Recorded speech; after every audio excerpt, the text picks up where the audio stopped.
In mind, number 10 is Rest in Pieces. Okay, so this game requires some serious explanation. Gameplay's super simple. You tap one side of the screen, and your character swings back and forth. Tap on the left, swings to the left, tap on the right, swings to the right. Avoid the obstacles. Simple, right? Completely simple. Until you look at it for a second, and then it is puzzlingly horrifying. It's a game where literally everything is nightmare-inducing. There's a horrific clown off in the background, and everything is scary. Everything is dark, everything is creepy, and your character is just a porcelain doll. So if you hit an obstacle, guess what happens? Well, have you ever dropped a porcelain doll on the floor? Yeah, that's exactly what happens, and I don't know why, but it's super unsettling when it happens in this game. Number 9 is a game called Squatbot. This is basically a 2-button platformer. Both sides of the screen function as a single button. You hold the phone horizontally and use your thumbs to play. Now, it might not immediately sound like something different, however, I'm going to go ahead and say that because of the way this functions, where there isn't actually any walking, there's just jumping in a certain direction, that it actually plays out pretty uniquely. It's got 2 modes. It's got an endless mode and a level-based mode. I like the levels in the level-based mode. They kind of feel like they were designed for an endless runner, but this game is not an endless runner. It's sort of a uniquely controlled platforming game that plays out much more traditionally, and I think that the level design works really well for it. And it's a ton of fun. Squatbot is currently out on iOS and Android, so check it out. Number 8 is Full Metal Monsters, a 5v5 PvP shooter that is something new. Now, just in of itself, shooter and something new, that's intriguing. But I'm going to go ahead and say that even though I think the concept itself is quite different, it has the personality of something from, let's say, a Nintendo 64 game. So it's a shooter, team-based, kinda hero-based, where you ride dinosaurs, either organic, fully mechanical, or somewhere in between, augmented ones, and you wreak havoc on the other team. Different dinosaurs have different types of weapons and powers, and honestly, I just can't stress this enough to you. It's such a different game, and it's a ton of fun. Like I said, it really does have the personality of, let's say, a Nintendo 64 or a GameCube game. I think if you dropped it in on one of those consoles, obviously with much worse graphics, that is to say, it has good graphics, it would fit right in. And I frankly imagine it to have a ton of replay value. I hope that this is a game that doesn't just stay on mobile. I think this is one that probably could be on PC or consoles as a free-to-play and have a pretty good time. I enjoy the hell out of this. It's great. Seriously, if you like shooters of any kind, try it. It is something new. Full Metal Monsters is out on iOS and Android now. Number 7 is Pigeon Wings Strike. If you remember back in 2017, there was a game called Pigeon Wings that did a phenomenal job of a side-scrolling shooter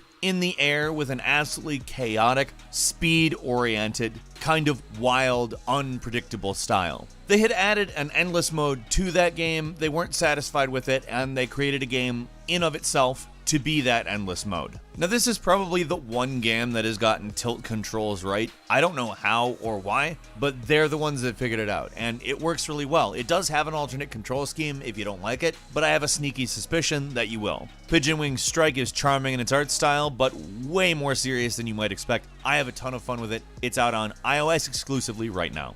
Number 6 is Rumble Stars. So to describe this, I'm going to say imagine Clash Royale, Angry Birds, and soccer/football combined into one thing. And when I say soccer/football, I mean what the rest of the world calls football and North America calls soccer. So in truth, if you like one of those games and think that it might work with the other games, that's like all you really need. It will work out for you. If you need a little bit more, the main crux of the action is positioning your characters that you can level up in the same way you might in Clash Royale over the course of a bunch of games to get the ball into the goal. Movement is very Angry Birds-ish. You get a dotted line showing you where the character goes, you try to get them there, and you try to use their bumping physics to get the ball into the goal. It's simple, but it's not simple. But I will tell you this, it is a ton of fun. Rumble Stars is out on iOS and Android now. Play it. Number 5 is PGA Tour Golf Shootout,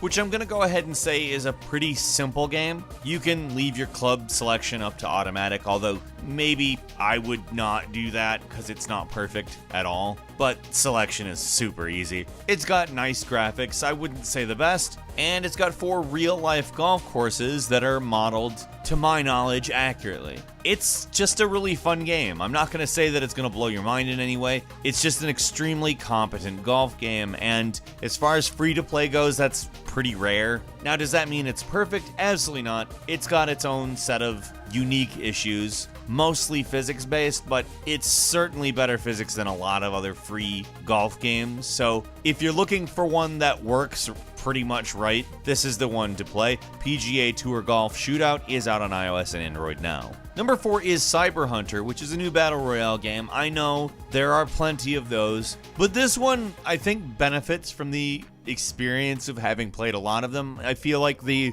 developers have really indulged the genre as far as being very familiar with the various well-worn tropes, because they brought a lot of new stuff in. This is heavily based in sci-fi, and I would say that pretty much all of the guns, all of the gadgets, and all of that very much represent that. There's airboards and gliding and various technological weaponry that you're not going to see in another game. Some of it even resembles magic powers, but if I were to start listing it, it would go on forever, which is great, in my opinion. There's also parkour in the game that works. I feel like that's something that has to be noted when you say there's parkour in the game. When it works, it's really awesome. The graphics in this game are extremely smooth for a mobile game.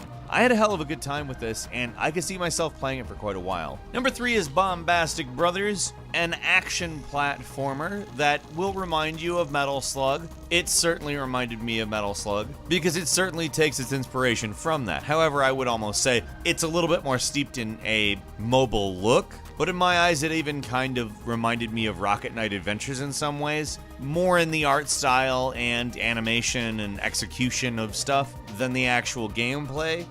But one way or the other, it's really not a problem. I like Metal Slug and Rocket Knight Adventures. It's very simple. It offers you quite a few different modes. There's a story-based, level-based mode, daily waves, a versus mode that's probably the least good mode. It's not very skill-based, let's say. More stat-based. Very limiting. But any complaints I have are really, really minor. I had a hell of a time with this game. Bombastic Brothers is currently only on iOS. Hoping it comes to Android, because I think a lot of people on there would really enjoy it. But if you have iOS, give it a shot. It's good. Number 2 is Review Starlight Relive, which continues the story of the anime Review Starlight. I am not going to pretend that I have watched that, but I don't know that it was really necessary to enjoy the game. It's a turn-based JRPG gacha type game. The game maintains a consistency over 3 different art styles, which is very nice. It's also fully voiced, so it really retains the feel of an anime. And I haven't beaten this game. I'm going to try to, because so far I've found it fairly interesting.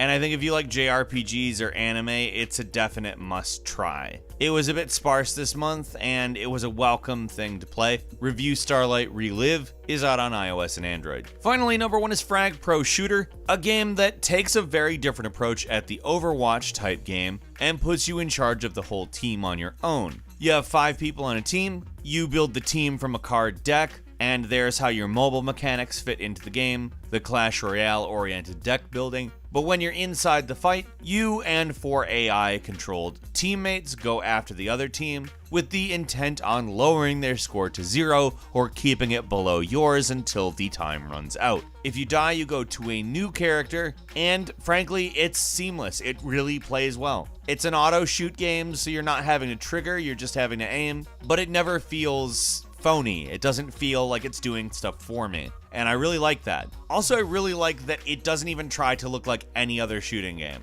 It looks like a sports game. It's fun as hell. If you're looking for like a mobile shooter that really feels at home, this is it. Frag Pro Shooter is out on iOS and Android now. And our bonus pay games include Whispers of a Machine, which bills itself as a sci-fi Nordic noir. It's basically a pixel art point-and-click adventure game, and it's great. I loved it. I'll definitely play it the whole way through. Whispers of a Machine is out on iOS and Android for $4.99. Next is Cultist Simulator, which is a roguelike narrative card game in which you basically draw cards and attempt to plot out a story. It's intuitive, it's not that hard. It bills itself as challenging as it does not give you a tutorial. It says part of the challenge is figuring out how to play. I would say the figuring out how to play isn't that hard. If you've played any card/board game, you pretty much know what you're getting.